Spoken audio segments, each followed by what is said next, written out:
It's very rare to find a mother who in her unconscious really, really feels one with the baby. And even when you help her through that, it's unlikely to last a week. And we've got 30 or more of these to go. And then to help her through the pregnancy, in spite of all the other surroundings, unfortunately, which is usually the case, and then afterwards, it's very, very difficult. And it's compounded by the fact, I just forget the letters of the alphabet, but I read there are two extremes of mothering. One is the sea turtle who gets impregnated at sea somewhere, comes ashore, digs a hole, buries 1 million fertilized eggs, puts a sand over them, disappears. That's it. That's the end of mothering. One quick drop and into the hole and cover it over. And very few of those babies survive to adulthood. For the eggs are stolen and so forth. These little tiny creatures have to find their way to the water, then be devoured by bigger ones and bigger ones.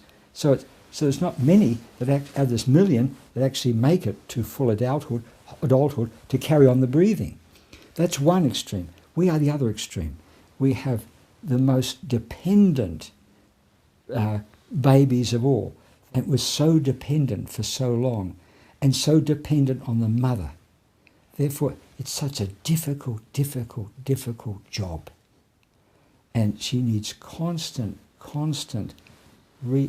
help to keep her love going, to help the child as it develops to stay feeling loved, that the mother's giving her matrophilia as infantophilia to the child, who's giving it back as matrophilia to her and her. I was asked many years ago, a man called Glenn Olds, who I felt very close to. He's dead now. He at one stage, he did many things, a brilliant man. At one stage, he was, after the Kent State massacre, was it 71, 72, he was called in as head of Kent State to clear it up. He was a wonderful man, many ways.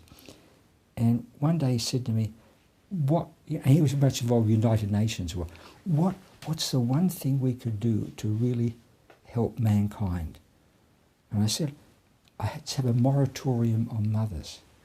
Let's really help mothering, because nothing else matters. If we really felt loved, there'd be no war. We had all this dialogue between, say, Einstein and Freud. Why war? Why war? Because war, the other side, is always the mother that you fear, the mother that you want to kill out of defense because you so fear her.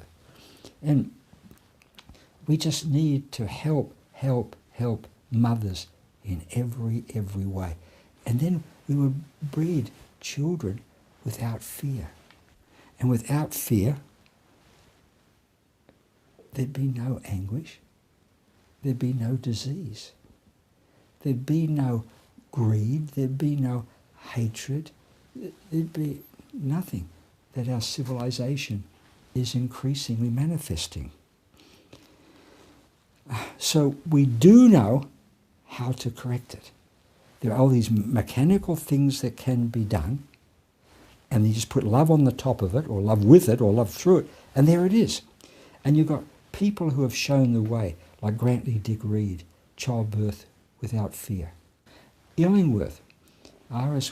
Illingworth, who made the remarkable discovery as a paediatrician that why not, in an obstetric hospital, why not leave the baby with the mother? Why put it in a nursery? Wow, what a problem that was to solve. And then Leboyer, of course, Odont, Sutherland, and craniotherapy, and Raymond Dart, and creeping and crawling and all of these activities. And so many people have written, Wenda Treleaven, there's so many people who have written about this and been pioneering in other ways. There's so many, but all that, but there's got to be the love as well. That's the difficult part. You may be able to get them to do most of the mechanical, but it's got to be with love. You just can't shove the nipple at the baby, even if the angle is right. It's also got to be with love, you know, and that's our.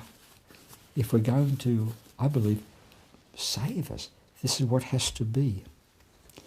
And then there'd be no anguish, there'd be no fear, there'd be no need for anything else but for us to be as matrifilial as we can be.